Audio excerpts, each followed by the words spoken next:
pessoal, meu nome é Danilo e nesse vídeo a gente vai conversar sobre as várias formas de fazer ciência e de fazer pesquisa.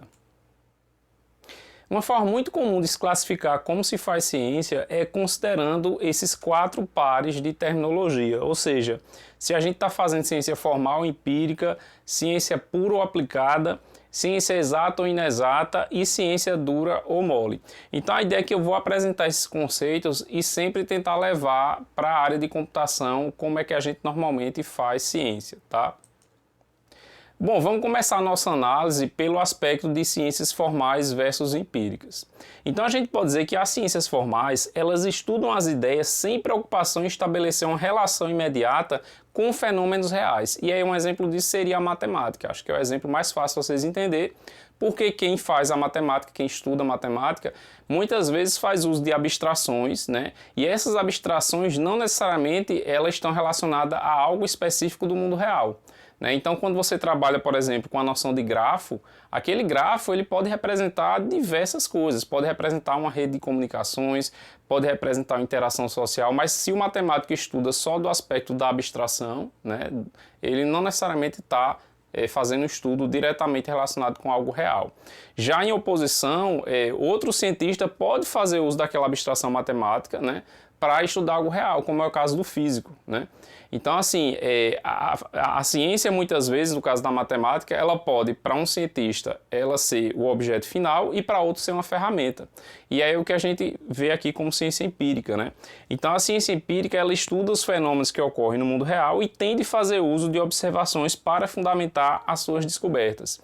E aí não só a gente tem ciências empíricas no campo das ciências naturais, como eu falei, química, astronomia, física, mas também nas ciências sociais, né? Então, se você pensar sociologia, psicologia, história, você está realmente fazendo estudo de algo real, né? Fenômenos naturais, interações sociais, fatos que ocorreram, então são coisas do mundo real. Então, por isso que a gente diz que esse tipo de ciência é ciência empírica.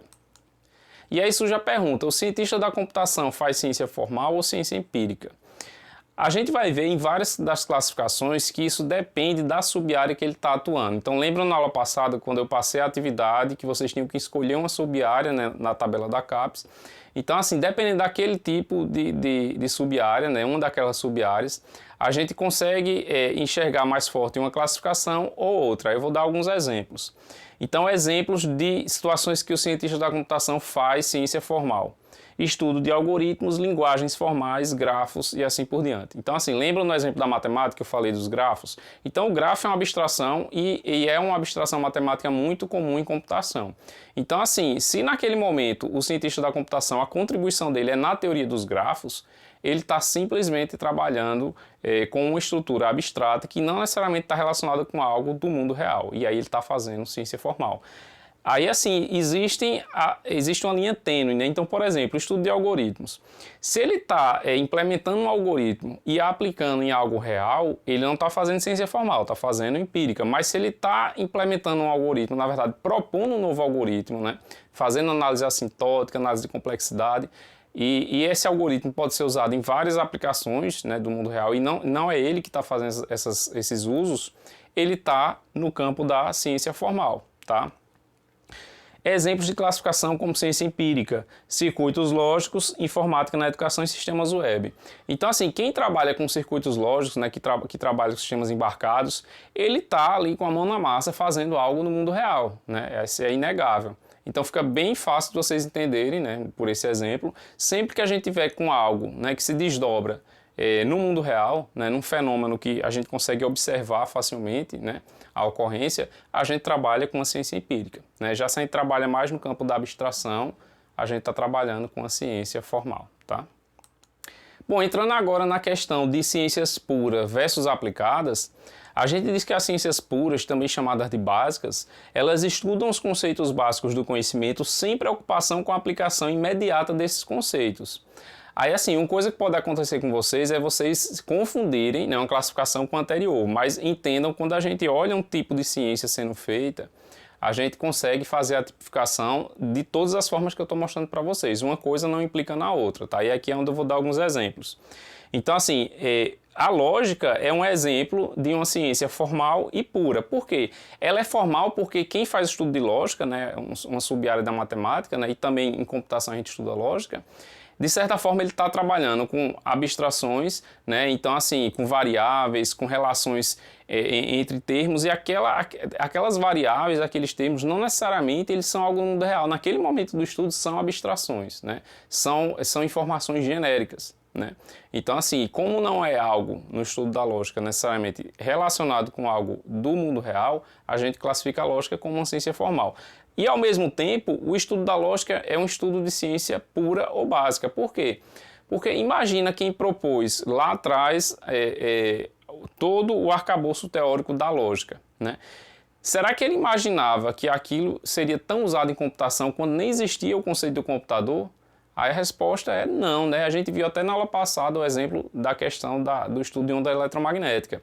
Esse tipo de conceito, quando a gente está pensando em ciência pura ou básica, naquele momento que o cientista está fazendo a ciência, ele não imagina que aquilo vai se desdobrar, né, num produto tecnológico X ou Y, vai ser usado em outras pesquisas científicas.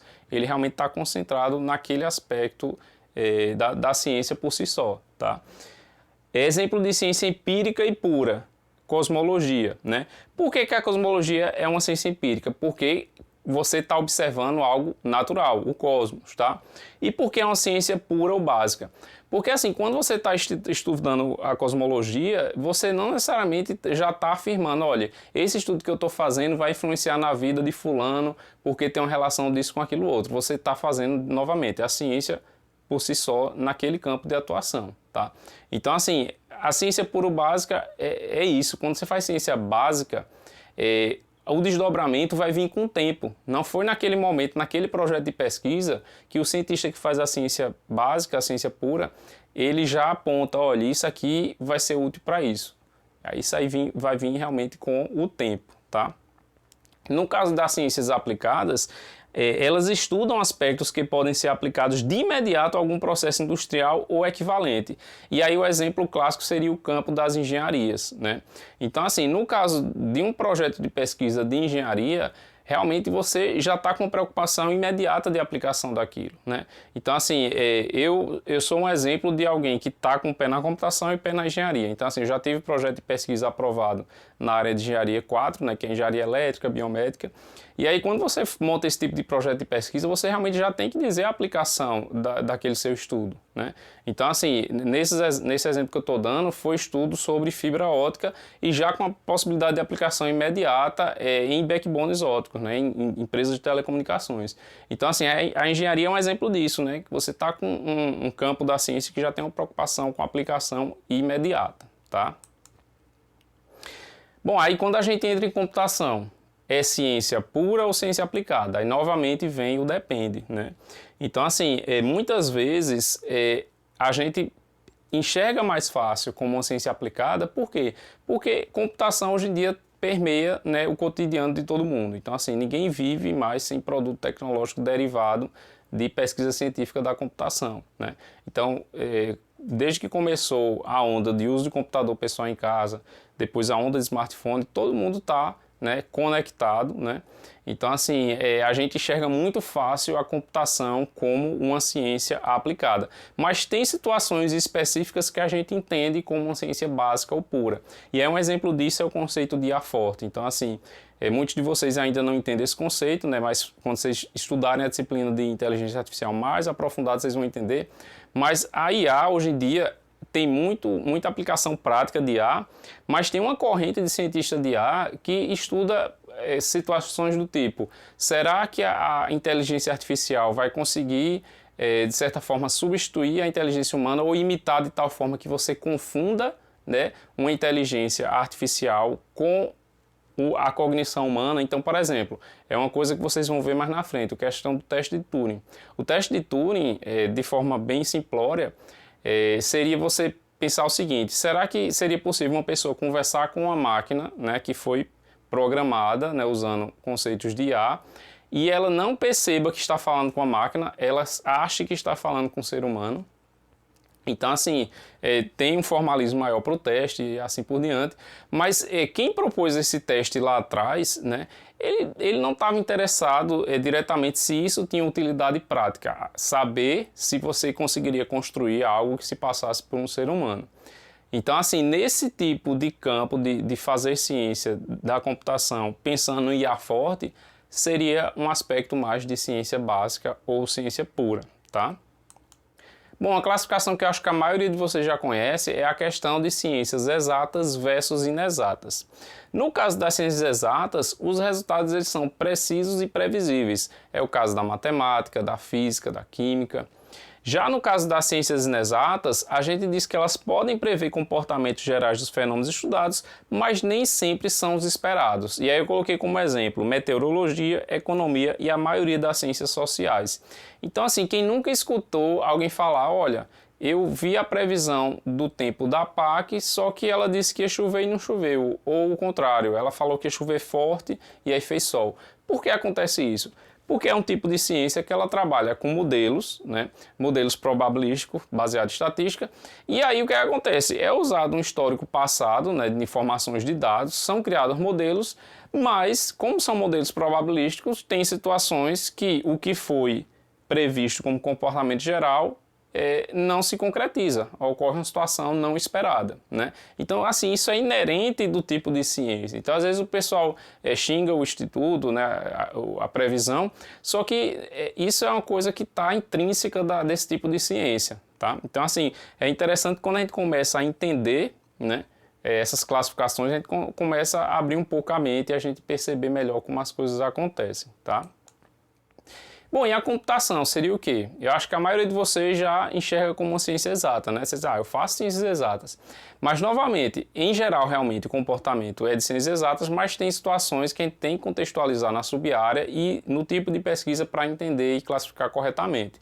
Um exemplo clássico disso é o estudo de algoritmos. Então, assim, existem algoritmos que a gente diz que são determinísticos, que o resultado ele é totalmente previsível.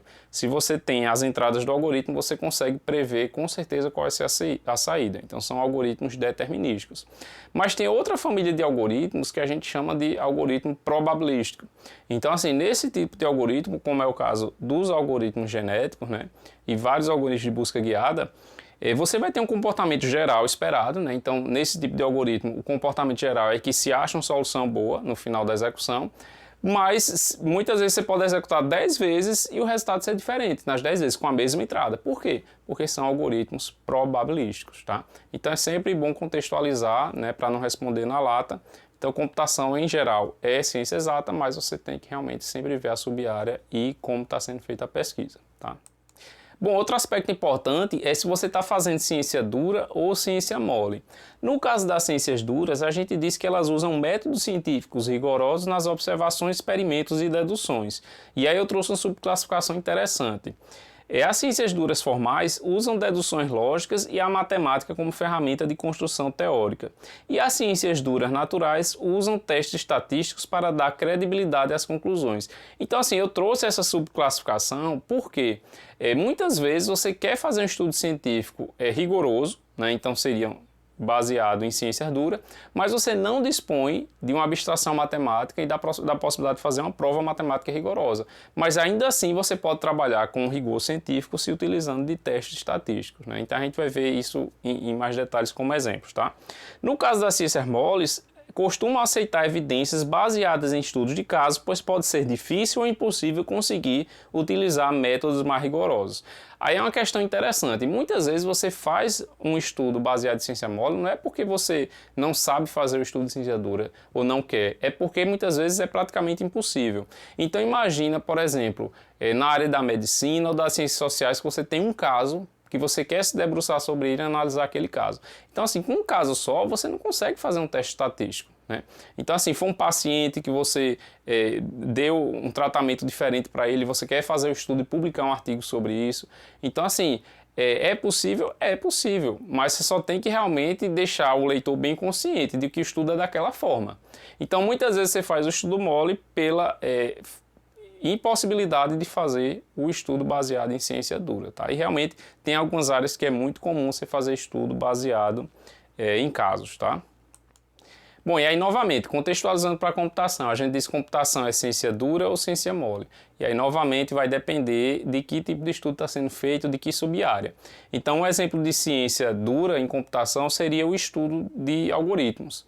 E aí você pergunta, professor, mas se eu falou lá dos algoritmos genéticos, que eles são inexatos, como é que eu posso fazer ciência dura? Aí não confunda, né? Como eu falei, você pode ter o mesmo tipo de estudo sendo classificado de várias formas. Então assim, você pode estar com um algoritmo inexato, como é o caso do algoritmo genético, e fazer ciência dura. Como? Com testes estatísticos. Então assim, se você pega seu algoritmo genético, executa 100 vezes e faz um estudo do comportamento estatístico dele, faz um teste estatístico e mostra que o comportamento médio dele é superior ao dos outros algoritmos, você tem um artigo para publicar. Então, assim, quem trabalha com esse tipo de algoritmo probabilístico de busca guiada, e vai escrever um artigo, se ele está interessado em fazer um estudo científico rigoroso, né, publicar numa boa revista, ele vai se utilizar de testes estatísticos, e aí continua sendo ciência dura, tá? Um exemplo de computação levando para o lado de ciência mole. Estudo de casos sobre técnicas de gerenciamento de projetos. Então, muitas vezes, quem está na área de engenharia de software, de gerenciamento de projetos, vai ter alguns casos para analisar. Então, assim, por exemplo, foram duas equipes numa fábrica de software, que aí ele teve algo que aconteceu e ele quer estudar aquilo. Então, assim, você não tem uma quantidade de amostra suficiente para fazer um teste estatístico, né? Mas ainda assim é um estudo científico viável, né? Então, assim, como eu disse, muitas vezes você faz o estudo baseado em ciência mole pela impossibilidade de fazer algo rigoroso, tá?